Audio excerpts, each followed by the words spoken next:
Well, tonight we're following up on the lockout at Fort Morgan's largest employer that now threatens cascading economic trouble. Now, Denver 7 was there when about 1,700 workers were locked out of the Cargill beef processing plant in May. We just want to be respected as employees, as a Teamsters, as a unity. Like, we're a human being. And nearly 2 months later, still no deal. Now city leaders say they're preparing for the possibility of budget cuts and layoffs if the plant does not reopen soon. Denver 7's Veronica Acosta is following up on what could come next for this community.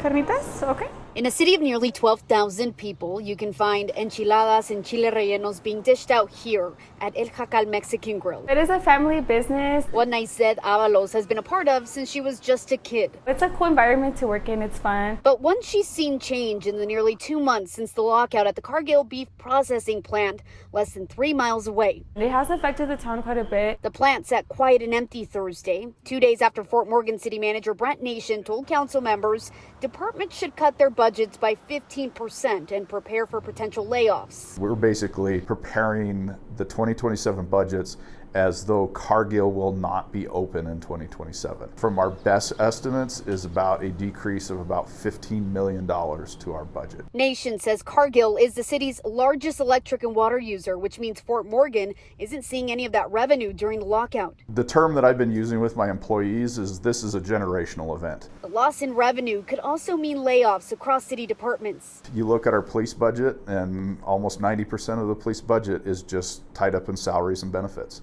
And so in order for them to make a 15% decrease, they're one of the budgets that is definitely going to have to look at laying off employees. The impact not lost on those leading one side of the battle. Our heart goes out to the whole Fort Morgan community, especially our members that are locked out. Teamsters Local 455 represents the 1,700 union members locked out of Cargill, a majority of whom call Fort Morgan home. I think it's going to have a lasting effect on the entire community. Now forcing impacts on both their work and homes. In Fort Morgan, Veronica Acosta, Denver 7. We reached out to Cargill for a response. In a statement, a spokesperson said in part, quote, "A lockout was not the outcome Cargill wanted, but after months of bargaining and continued uncertainty around the union's threatened work stoppage, we made the difficult decision to help ensure facility, employee, and food safety."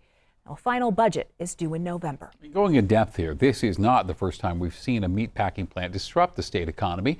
Earlier this year, nearly 3,800 workers walked off the job at JBS in Greeley. That's one of the largest processing plants in the country.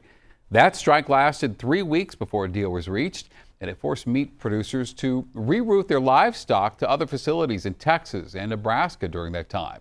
Now, workers ultimately agreed to a 2-year deal, which promised higher pay and free protective gear. Months after going on strike, actors at Casa Bonita are still waiting for their first union contract. That's according to our partners at the Denver Post, who say these negotiations have dragged on for more than a year.